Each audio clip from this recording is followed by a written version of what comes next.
Hello student, मैं Shivam Sharma talk on sociology channel में आपका स्वागत करता हूं। हम यूजीसी नेट के लिए प्रिपरेशन कर रहे थे और इमाइल दुर्खिम को पढ़ रहे थे। इमाइल दुर्खिम के सीरीज में आज सेकेंड वीडियो है। इसके पहले एक वीडियो बनाया है जिसमें इमाइल दुर्खिम की बात की गई है। चलिए हम देख लेते हैं थोड़ा सा इमाइल दुर्खिम के बारे में, हम थोड़ा सा जानते हैं। और इसको अगर जिन्होंने नहीं देखा पुराना वीडियो देख लिया जाए, उसमें बहुत अच्छा से बताया गया है। दुर्खिम का जन्म कहाँ हुआ था? तो फ्रांस में हुआ था। 1858 में इनका जन्म हुआ था। उसके बाद ये इंपॉर्टेंट कुछ बुक्स हैं इनकी, जिनको आप याद कर लीजिएगा।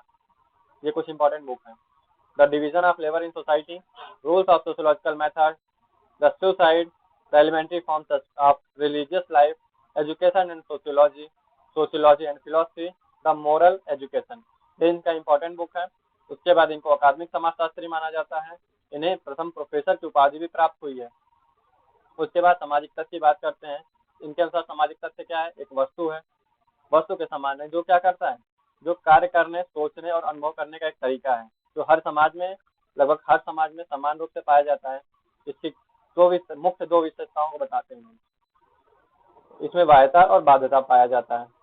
वाह्यता किस तरह से? ये एक व्यक्ति के वाह्य होता है, ये व्यक्ति को नियंत्रित करता है, समाज को नियंत्रित करता है। अब बाध्यता, ये बाध्यता मूलक प्रभाव डालता है, व्यक्ति से एक निश्चित नियम पे काम कराता है। ठीक, स्वतंत्रता, सार्वभौमिकता, समानता, ये सामान्य, ये हर सोसाइटी में समान रूप से पाया जाता है। ये इसकी विशेषता हो गई सामाजिक तथ्य की। और इसको दो भागों में बांटते हैं, समान सामाजिक तथ्य और असामान्य सामाजिक या व्याधिकी सामाजिक तथ्य। ये अपराध के आधार पर बताते हैं कि हर समाज में अपराध सामान्य रूप से पाया जाता है, और जब अपराध का दर बढ़ जाता है उसे असामान्य सामाजिक तथ्य कहा जाता है। फिर हम लोगों देखे थे सामूहिक प्रतिनिधित्व। सामूहिक प्रतिनिधित्व का क्या मतलब है? सामूहिक प्रतिनिधित्व का मतलब है जो एक समूह का प्रतिनिधित्व करे, जो चिन्ह एक समूह का प्रतिनिधित्व करे। जैसे हम लोग इंडियन नेशनल फ्लैग को देखे थे, तिरंगा झंडे को देखे थे, और जो है कि ओम देखे थे, या कोई धार्मिक या किसी भी चीज का एक क्या होता है, सिंबल होता है, जिसके द्वारा हम उस व्यक्ति या उस समूह का पहचान करते हैं, उसे सामूहिक प्रतिनिधित्व कहते हैं। सामूहिक प्रतिनिधित्व भी एकता लाने का काम करता है समाज में। या इसकी दो विशेषताएं हैं। यह पूरे समाज में फैला होता है, हर समाज की कोई न कोई ऐसा चिन्ह होता है जिसके द्वारा वो सोसाइटी पहचाना जाता है। इसका व्यक्ति के ऊपर नियंत्रणात्मक प्रभाव होता है। ठीक, ये कहते हैं दुर्खिम, समाजशास्त्र सामूहिक प्रतिनिधानों का विज्ञान है। ये चीज हमने इसके पहले वाले वीडियो में देख लिया था।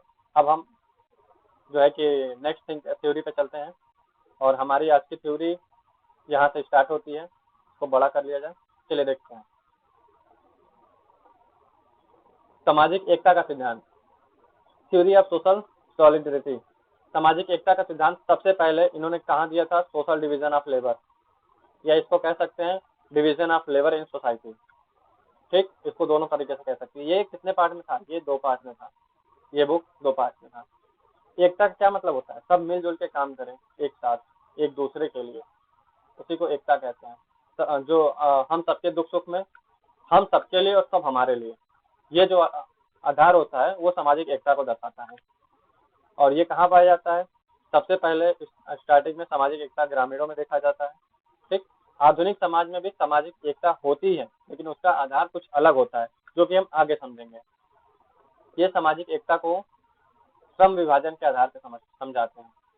कहते हैं जो आधुनिक समाज में या प्राचीन समाज में जो श्रम विभाजन था, उसी के आधार पर सामाजिक एकता का निर्माण हुआ। सामाजिक एकता को श्रम विभाजन के आधार बांटा इन्होंने। और कितने भागों में बांटा है? 2 भागों में बांटा है। एक यांत्रिक एकता, दूसरा सावयवी एकता। यांत्रिक एकता क्या है?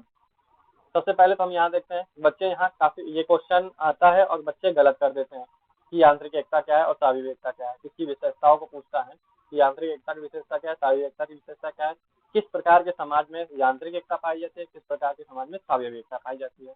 ये यूजीसी का फेवरेट क्वेश्चन है। यहाँ से क्वेश्चन आता है, पीजीटी में भी यहाँ से क्वेश्चन आता है। बच्चे क्या करते हैं? यांत्रिक एकता को यंत्र से तुलना करके आधुनिक मार देते हैं, और सावयवी एकता को शरीर से तुलना करके प्राचीन समाज मार देते हैं, जो कि इसके बिल्कुल अपोजिट है। ठीक, जो इस तरह के क्वेश्चन गलत किए हैं, कृपया कमेंट बॉक्स में जरूर बताइएगा किसका किसका ये क्वेश्चन गलत होता है। आज हम इसको बहुत अच्छे से समझेंगे और अब से ये क्वेश्चन गलत नहीं होगा। चलिए हम देखते हैं यांत्रिक एकता। यांत्रिक एकता को एकता की विशेषता जो है, सबसे पहली विशेषता ये है कि ये प्राचीन समाज में पाया जाता है। क्या विशेषता है?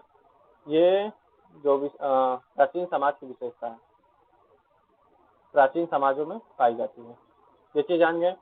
प्राचीन समाज में क्या होता था कि सामाजिक एकता जो होती थी, ये मान लीजिए गांव है, गांव में एक व्यक्ति अपने पूरे समाज के लिए काम करता था, एक वर्ग अपने पूरे वर्ग के लिए काम करता था, एक जाति का व्यक्ति अपने पूरे जाति के लिए काम करता था, उसके आधार पर एकता होती थी। ठीक, ये चीज समझ में आया?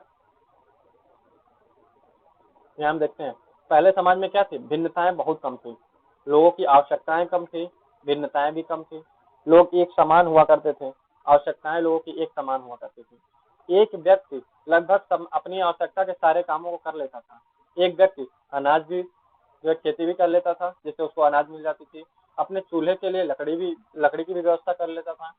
अगर कहीं जाना आना हो तो पहले के लोग तो पैदल वैसे ही पैदल चलते थे, अगर पैदल नहीं चल पाते थे जो व्यक्ति, तो घोड़ा गाड़ी था, बैल गाड़ी था, उसको खुद ही एक दूसरे के साथ मिलकर बना लिया करते थे। ठीक, तो उनकी आवश्यकताएं कम थी, इसलिए व्यक्ति एक दूसरे के साथ बैठते थे और एक जाति के रूप में, एक वर्ग के रूप में, एक समाज के रूप में, एक समुदाय के रूप में वो एकता बनी हुई होती थी। किसी समझ में आई आप लोगों को? श्रम विभाजन उस समय बिल्कुल नहीं था या बहुत कम था, श्रम विभाजन की मात्रा बहुत कम थी और व्यक्तियों में समानता पाई जाती थी, और यही समानताएं मिलकर जिस एकता का निर्माण करते थे उसे यांत्रिक एकता कहते हैं। जैसे अगर आप जनजातियों को देखेंगे तो एक जनजाति समुदाय के लिए पूरी तरह से समर्पित होता है। ठीक, वैसे पहले क्या होता था कि एक गांव का व्यक्ति जो अगर कुछ पढ़ लिख के जाता था कहीं, तो अपने गांव का प्रतिनिधित्व करता था और उससे पूरे गांव के लोग गौरवान्वित होते थे। ये चीज समझ में आई? तो ये कौन सी एकता को दर्शाता है? यांत्रिक एकता को दर्शाता है। ठीक, अब साविवी एकता को समझते हैं। साविवी एकता, जब यही ग्रामीण लोग, यही जनजाति लोग विकास करते हुए आधुनिक समाज में आ गए, शहर बन गया, बड़ी बड़ी ऊंची ऊंची बिल्डिंगें बनी, यहाँ देखेंगे ये ऊंची ऊंची बिल्डिंगें बन गई यहाँ पे, तो लोगों की आवश्यकताएं भी बढ़ने लगी। ठीक, दूर दूर लोग जाने लगे, उसके लिए गाड़ी की आवश्यकता पड़ने लगी। लोग खाना भोजन करते थे पहले, अब फास्ट फूड जो है कि फास्ट फूड हो गया, ड्राई फूड हो गया, या और सारे न जाने कितने कितने प्रकार के व्यंजन खाने की आवश्यकता पड़ने लगी। लोग मनोरंजन का काम करने लगे, घूमने का काम करने लगे। ठीक, तो लोगों की आवश्यकताएं बढ़ने लगी। अब जो रोटी कपड़ा मकान में लोग रहते थे, रोटी कपड़ा मकान से ऊपर उठे और अपनी शारीरिक, मानसिक और मनोरंजन जैसे कार्यों को करने लगे और एक दूसरे से दूर होने लगे, कहीं न कहीं अपनी लाइफ में सब बिजी होने लगे। ये आधुनिक समाज की विशेषता है। ठीक, यहाँ हम समझेंगे कि साविवी एकता क्या है? आधुनिक समाज की विशेषता है, आधुनिक समाज में पाई जाती है। यहाँ जब जनसंख्या बढ़ी, पहले तो यहाँ देखेंगे जनसंख्या वृद्धि पे इन्होंने बहुत जोर दिया है। ठीक, तो जब जनसंख्या का विकास हुआ तो लोगों में क्या हो, खेती कम हुआ, लोगों की आवश्यकताएं बढ़ने लगी और लोग एक काम को लेकर करने लगे और एक ही काम में स्पेशलिटी हो गई। ठीक, एकता यहाँ भी पाई जाती है, ये मत सोचेगा आधुनिक समाज में एकता नहीं पाई जाती है, लेकिन एकता का तरीका बदल गया है। ठीक, पहले क्या होता था, हम एक दूसरे की मदद के लिए एक भावनात्मक रूप से एक हुआ करते थे, एक सामुदायिक रूप से समान होने के कारण एक हुआ करते थे, लेकिन अब एकता का जो है रीजन बदल गया है। अब एकता कैसे होती है? जैसे एक व्यक्ति है, आप मोबाइल फोन चलाते हैं, मोबाइल फोन को देखते हैं, हम यहाँ से एग्जाम्पल समझते हैं, मोबाइल फोन चलाते हैं, तो अब मोबाइल फोन में जो डिस्प्ले है, ये मोबाइल फोन का मान लीजिए डिस्प्ले है, ये डिस्प्ले किसी और कंपनी का है और इसको मैन्युफैक्चर कोई और कंपनी करता है, इसको सेल करने का काम कोई और कंपनी करता है, इसको बनाने के लिए बजट की व्यवस्था कोई और कंपनी करता है। ठीक, उसके बाद इसमें रोम रैम जो सारी भी चीजें लगी हुई हैं सब अलग अलग कंपनियों से हैं और ये एक जगह क्या होता है, मैन्युफैक्चर होता है, एक जगह जो है कि जाके एक जगह इसको बॉडी को सब कुछ क्या किया जाता है, बनाया जाता है, तो वो एक अलग के द्वारा। लेकिन वो सारी कंपनियां जो हैं एक दूसरे से जुड़ी हुई हैं, कोई अकेला इस काम को नहीं कर सकता है। समझ में आया? कोई अकेला इस काम को नहीं कर सकता है, इसलिए ये भी एक रूप से एकता का भाव दर्शाती है। एकता का भाव दर्शाती है। अगर हम समाज में व्यक्ति को देखें, हमारी आवश्यकताओं को देखें, तो हम अगर सुबह घर से निकलते हैं, तो घर से निकलने के बाद हमें टैक्सी की ज़रूरत पड़ती है कहीं जाने के लिए, लैपटॉप की ज़रूरत पड़ती है, ये सारी ज़रूरतें जो हमारी हैं, खाने की ज़रूरत पड़ती है बाहर, तो ये सारी ज़रूरतें जो हैं भिन्न-भिन्न लोगों के द्वारा पूरी की जाती हैं। और जो भिन्न-भिन्न लोगों के द्वारा ज़रूरतें पूरी की जाती हैं, तो हमारा क्या होता है, एक बॉन्ड बन जाता है सबसे, उसी को हम एकता कहते हैं। मतलब यहाँ आधुनिक समाज में एकता ज़रूरत के हिसाब से, आवश्यकता के हिसाब से है, ठीक, ना कि समानता के हिसाब से। समझ में आया? और जो व्यक्ति जो काम करता है उसमें स्पेशलिटी हासिल कर लेता है। आधुनिक समाज की विशेषता या सावित्री समाज की विशेषता क्या है? निरंतर व्यक्ति एक ही तरह का काम करता है।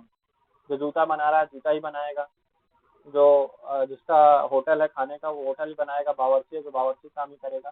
तो वो क्या करना, जो मैथ के टीचर वो मैथ ही केवल पढ़ाएंगे, वो किसी और सब्जेक्ट को नहीं पढ़ाएंगे, ठीक।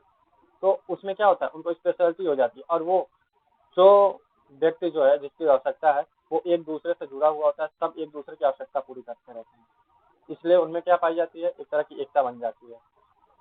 चलिए हम इसको पढ़ते हैं। आधुनिक समाज में जनसंख्या बढ़ने के साथ लोगों की आवश्यकताओं की विभिन्नताओं में वृद्धि हुई। इन आवश्यकताओं की पूर्ति के लिए समाज में श्रम विभाजन हुआ, जिससे कार्यों का विशेषीकरण हुआ। श्रम विभाजन हो गया। श्रम विभाजन का मतलब क्या हुआ, सबको बांट दिया गया कि ये काम करेंगे, ये काम करेंगे, ठीक। प्रत्येक व्यक्ति निरंतर एक ही प्रकार का काम करता रहता है और वह उसी कार्य में निपुण हो जाता है, लेकिन व्यक्ति अपने अन्य आवश्यकताओं की पूर्ति के लिए दूसरे व्यक्ति पर निर्भर रहता है, ठीक। इसी निर्भरता की वजह से जो एकता आती है उसको सावयवी एकता कहते हैं। समझ में आया? दुर्खीम जो है इसे सावयवी एकता का नाम इसलिए देते हैं क्योंकि ये शरीर के रूप में काम करता है। जैसे शरीर के हमारे अंग हैं वो काम करती हैं, वैसे ये भी काम करता है। शरीर के अंग का मतलब ये है, जैसे ये अगर मान लेते हैं हम लोग, ये व्यक्ति है, व्यक्ति का हाथ हो गया, आंख हो गया, थोड़ा स्मार्ट व्यक्ति बनाया गया, ये देखिए कितना स्मार्ट लग रहा है ना। चलिए देखते हैं, ये व्यक्ति। अब व्यक्ति का ये कान हो गया।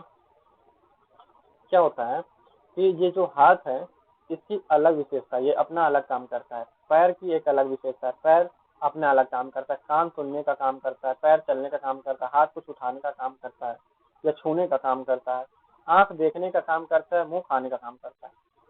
इतनी बातें समझ में आई? अगर हाथ से कह दिया जाए, हाथ ये नहीं कह सकता कि हम पैर के बिना सरवाइव कर सकते हैं, या पैर ये नहीं कह सकता हम आंख और नाक कान के बिना सरवाइव कर सकते हैं, ठीक। ये सब मिलकर किसके, व्यक्ति के लिए काम करते हैं, ठीक। मतलब ये जो एकताएं हैं सब एक दूसरे पर निर्भर है और एक दूसरे से मिलकर समाज के लिए काम करते हैं, समाज को बनाए रखने के लिए काम करते हैं। बस इसी तरह समाज भी काम करता है जैसे सावियो काम करते हैं। ये अंतर संबंधित होते हैं, एक दूसरे से क्या होते हैं, अंतर संबंधित होते हैं, जुड़े हुए होते हैं, अलग अलग काम करने के साथ साथ जुड़े हुए भी होते हैं, ठीक। और इनकी अपनी जो है एक एक विशेषता हो जाती है, जिसे काम करने का विशेषता प्राप्त हो जाती है, ठीक। चीजें समझ में आ गई। हम यांत्रिक समाज और सावयवी समाज की बात करते हैं और देख लेते हैं अंतर। यांत्रिक समाज में क्या होता है, एक रूपता और समरूपता पाई जाती है, समानता पाई जाती है। और वहीं सावयवी समाज में क्या होता है, विभिन्नता और विषमता पाई जाती है। यांत्रिक समाज कैसे समाज है, तो ये प्राचीन समाज है, और सावयवी समाज ये मॉडर्न सोसाइटी है। ये कौन सा सोसाइटी है, मॉडर्न। ये एंशिएंट सोसाइटी है, याद रखिएगा, ये एंशिएंट सोसाइटी है, ठीक। इसमें जो है यांत्रिक समाज में सामूहिक चेतना पाई जाती है, सामूहिक प्रतिनिधित्व का महत्व होता है, बल्कि सावयवी एकता में या सावयवी समाज में व्यक्तिगत चेतना पाई जाती है, व्यक्तिवाद का महत्व होता है। यांत्रिक में जनमत, परंपरा, धर्म और राजा का बहुत इंपॉर्टेंस होता है, जो कि सावयवी समाज में नहीं होता है, ठीक। व्यक्ति द्वारा किया गया अपराध पूरे समाज के विरुद्ध अपराध माना जाता है, ठीक। सर ये देखिए, जब कोई व्यक्ति अपराध करता है किसी व्यक्ति के विरुद्ध, तो प्राचीन समाज में पूरे समाज पे जो है कि लांछन का काम करता था, पूरे समाज के विरुद्ध अपराध का काम करता था, और समाज द्वारा उसको समाज से बहिष्कृत कर दिया जाता था, उसको नियंत्रित करने के लिए। लेकिन आधुनिक समाज में ये चीज नहीं रहा। व्यक्ति किसी के किसी व्यक्ति के प्रति अगर अपराध कर रहा है तो वो अपराध उसी के प्रति ही माना जाएगा, ये समाज का विरोध अपराध नहीं माना जाएगा। दमनकारी कानून था, पहले क्या था, अगर कोई अपराध करता है तो उसको एकदम से खत्म कर दिया जाए, समाज द्वारा एकदम बहिष्कृत कर दिया जाए, उसको एकदम सोसाइटी से बाहर कर दिया जाता है, बाहर कर दिया जाता, ताकि अब वो चीज खत्म हो जाए, लोगों में डर बन जाए और लोग आगे से ऐसी गलती ना करें। लेकिन आधुनिक समाज में क्या हुआ, इसको समझा गया प्रतिकारी कानून, ये सुधारात्मक कानून, ठीक, सुधार इसमें लाया गया और ये सुधारात्मक कानून बनाया गया। व्यक्ति अगर कोई काम कर रहा है तो उसके आगे क्या हो, सुधार, धीरे धीरे उस पर सुधार आए, ना कि वो गलत काम करे। उसको उसका दमन करने पे ना, कि उसके दमन करने पे जोर नहीं देता था, उसके सुधार पे जोर दिया जाता था। समाज में एकता सामूहिक चेतना द्वारा स्थापित होती थी। प्राचीन समाज में या हम कहें कि यांत्रिक समाज में जो है कि सामूहिक चेतना द्वारा एकता स्थापित होती थी, लेकिन इसमें आवश्यकता और श्रम विभाजन के आधार पर, श्रम विभाजन, विशेषीकरण और आवश्यकता के हिसाब से, ठीक, चीजें क्लियर हो गई। अब चलते हैं हम आगे। आगे सामाजिक श्रम विभाजन की थ्योरी देखते हैं, ठीक। इन्होंने इस पर पीएचडी का काम किया, पीएचडी इनका थीसिस जो है कंप्लीट हुआ था डिवीजन ऑफ लेबर में, ठीक। ये अपने दूसरे पार्ट में, जो हम ऊपर बताए हुए थे ना, यहाँ आप देखिए, यहाँ पर अगर देखते हैं तो division of labour in society को दो भागों में बांटा गया था। पहले में क्या था, पहले में एकता की बात करते हैं, दूसरे में क्या करते हैं, दूसरे में श्रम विभाजन की बात करते हैं, डिवीजन ऑफ लेबर की बात करते हैं। Division of labour in society के सेकेंड पार्ट में ये सामाजिक श्रम विभाजन की बात करते हैं। श्रम विभाजन क्या है, पहले तो ये समझ लेते हैं श्रम विभाजन क्या है। श्रम विभाजन का मतलब होता है कि अलग अलग व्यक्ति को अलग अलग काम सौंप दिया जाए, तो इसी को श्रम विभाजन कहते हैं। जैसे आप देखते होंगे, एक ग्रुप होता है, किसी ग्रुप में अगर कोई काम करना होता है, किसी काम को लक्ष्य निर्धारित किया गया है, तो लोग क्या करते हैं कि हर व्यक्ति को उसकी जरूरत या उसकी विशेषता के आधार पर उसको काम बांट देते हैं कि तुम ये काम करोगे, तुम ये काम करोगे, तुम ये काम करोगे, ठीक। और वो काम करते करते उसमें स्पेशलिस्ट हो जाता है, समझ में?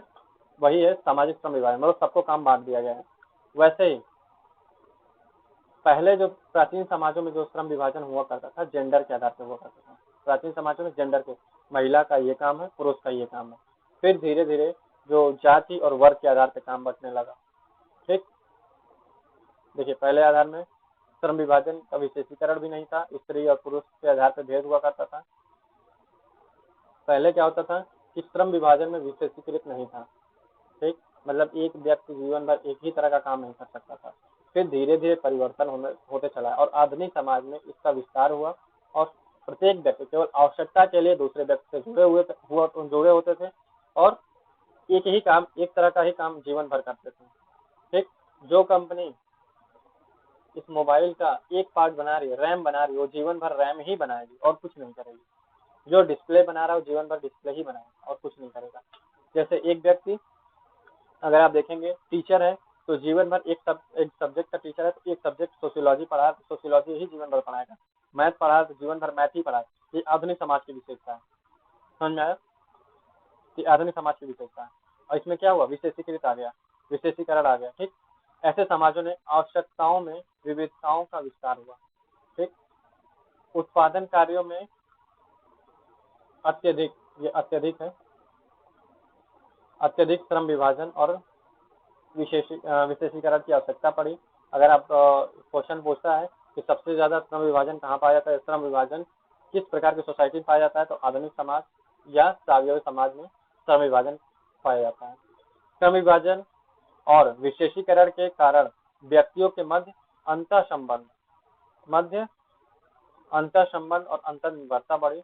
दुर्खिम इसे सावयवी एकता कहते हैं, ठीक।